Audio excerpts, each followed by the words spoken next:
So today we're going to install some underwater LED lights. These are from Coastal Nightlights and they project 380 lumens. These are green and they also come in blue and white.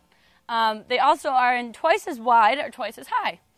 Now these lights are perfect for a lot of applications. They're great when you're fishing offshore and you want to attract bait to your boat. They're good if something gets in your propeller at night and you need to take a look down, maybe even if you drop something at the dock. Today we're going to be installing below the waterline. These can be wired to go above the line, but we're going to be a little bit more complex here, so we're going to take this slowly, one step at a time. Next step is just to find the approximate position of the light on the boat and then drill one of the screw holes. We're only drilling one because we want to set the light and then level it, and then we'll drill the second one in. Once we've drilled both the holes and attached the light to about where it's going to be, we're going to scribe around the light, and that's going to tell us where we need to remove the bottom paint so that our adhesive that's going to keep this waterproof will stick properly. We drilled the hole for the wire off center, just so that in the future, if you ever need to remove it, there's plenty of wire, like cable, for if you need to take it off without screwing things up. Well, a big problem sometimes that people have is they take it and they literally the wire's right out of the center and they adhesive that wire through and it all presses in, and at that point there's basically no way to ever remove this light. So with the off center, we at least have a little bit of slack. We can get the screws out, kind of bend the slide away and get at the wire here and the caulking here.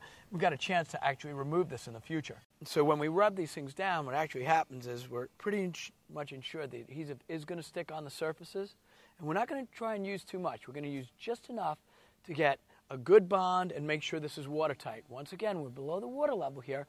We're going to take our time and we do this very carefully. At this point, I've put adhesive all around the edge of this, and it's really tricky to do this. This is one of those jobs you probably should wear gloves so you don't get it on your hands, but this adhesive comes off your hands fairly easily with a little acetone. Probably also not a very good thing for your hands. But basically what I'm going to do is I'm going to line it up. I've also covered 3 or 4 inches of the cable here. I'm going to carefully drive the cable into the hole, line it up with a little slot that's on the back of this, and slide this in place. And just get my screws in place. And just hold them right there for a second if you could, Lauren.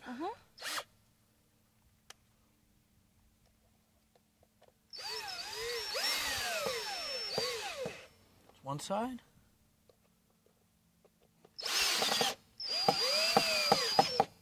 And we're not trying to get these tight. You don't want to break the screws off. Okay. And then just going to kind of clean up the edges a little bit. Make sure everything's sealed on it. And then we're just going to clean it up with a little bit of acetone. And we're going to have a nice, tight, waterproof seal that we don't have to worry about. And the key here was that we coated the cable so 2 or 3 inches of what went through into the hull had adhesive on it. So we know that hole's pretty much filled 3 or 4 inches into the transom at that point. And we're probably going to go back inside of the hull and spread a little caulking around the inside as well, just as an extra protection against any water coming in through this hole, which probably isn't going to happen. A little cleanup with a little acetone, and this thing's going to be ready to go. 24 hours, we're dropping this thing in the water. These underwater lights were made by Coastal Nightlights, and as you can see, it's in broad daylight, and these are so bright right now. You know, this tip and many others like it, you can find them on our website at anyangling.com.